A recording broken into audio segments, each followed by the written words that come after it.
निवडणूक लढून कर्तृत्व सिद्ध होत नसते. कर्तृत्वाच्या कौशल्यावर मी अध्यक्षपदापर्यंत पोहोचले आहे. रुपाली चाकणकर. राज्यातील आकडेवारी करत मिसिंग होणाऱ्या महिला यांचा शोध यंत्रणेत काही त्रुटी आढळत असतील तर त्या दुरुस्ती करण्याच्या दृष्टीने प्रभावीय अंमलबजावणी केली.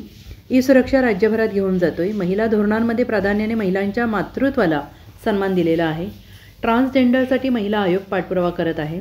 ससून रुग्णालय येथे अजित पवार यांच्या उपस्थितीत ट्रान्सजेंडरसाठी स्वतंत्र विभागाचं उद्घाटन होणार आहे. निवडणूक लढून कर्तृत्व सिद्ध होत नसते, ती संघटना आणि कर्तृत्वाच्या कौशल्यावर मी इथपर्यंत पोहोचले. अशा प्रकारच्या टीका करून खच्चीकरण करून त्यांना समाधान मिळत असेल तर लखलाभ. एक साधारण शेतकरी कुटुंबातील आयोगाच्या अध्यक्षपदापर्यंत माझा प्रवास आहे. माझ्या घरात ना पती आमदार नाहीत, वडील आमदार खासदार नाहीत. घरात इतकी पदे आहेत म्हणून मी इथपर्यंत पोहोचले नसल्याचा आरोप रुपाली चाकणकर यांनी रोहिणी खडसे यांच्यावर केलेला आहे.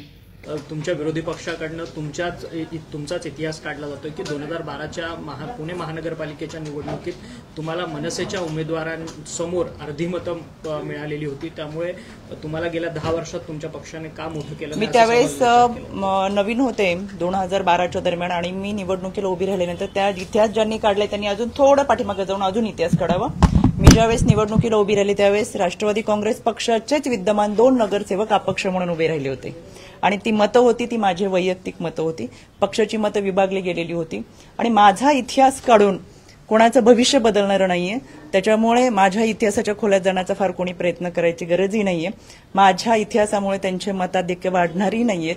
त्याच्यामुळे ज्यांनी कोणी इतिहास काढायचा प्रयत्न करतात किंवा जे त्यांच्या चेहऱ्यांना इतिहास काढायला सांगतात त्यांना माझी एक मनापासून विनंती आहे, एक मतदार म्हणूनही विनंती आहे की त्यांनी आपल्या लोकांमध्ये जाऊन कसं काम करता येईल, त्या आपल्या भविष्याचा विचार करावा, माझ्या भूतकाळाचा विचार करायची गरज नाही. थेट आव्हान दिलं तुम्हाला, नगरसेवकपदी तरी निवडून या असे थेट आव्हान दिलंय. पण आपण पाहिलं आपल्याकडे सन्माननीय मनमोहन सिंग साहेब सुद्धा कधी निवडून आलेले नाहीये, पण ते त्या पदापर्यंत पोहोचले. निवडणुकीवरून कोणाचं कर्तृत्व पातृत्व ठरत नाही आणि कोणताही राजकीय वारसा मला नसताना मी राज्य महिला आयोगाचे अध्यक्ष या पदापर्यंत आले. एका शेतकरी कुटुंबातून, सर्वसामान्य कुटुंबातून आलेल्या ह्या महिलांचा कर्तृत्वाचा गौरव आहे. त्याच्यामुळे अशा टीका टिप्पणी करून त्यांचं खच्चीकरण किंवा स्वतःच्या मनाचं समाधान करून जर कोणी घेत असेल तर त्यांना लखलाभ असो. यामध्ये काही मी कशी आले, मी कशी गेले, माझं काय, जर माझ्यामध्ये काहीतरी कर्तृत्व होतं, संघटना बांधणी होती म्हणून आम्ही इथपर्यंत आलो. माझ्याबरोबरच्या बाकीच्या काही महिला अजून तिकडच्या ज्या काही बोलतात त्या अजून त्या पदावरती पण नाहीत किंवा त्यांना अजून पदही मिळालेली नाही. त्यांनी ते असू शकतात. त्याच्यामुळे मला त्या खोलात फार जायचं नाही. मला एवढंच सांगायचंय, प्रत्येकाचं कर्तृत्व असतं, प्रत्येकजण त्या कर्तृत्वाची लढाई तिच्या ताकदीवरती लढत असतं. एका महिला म्हणून माझा हा प्रवास खडकवासल्याचे अध्यक्ष इथपासून शहराध्यक्ष, प्रदेशाध्यक्ष, आयोगाचे अध्यक्ष, एका सर्वसामान्य कुटुंबातल्या महिलेचा हा प्रवास आहे. आणि म्हणून मला असं वाटतं शेतकरी कुटुंबातून आलेल्या महिलेचा हा प्रवास तो 18 वर्षाचा प्रवास आहे.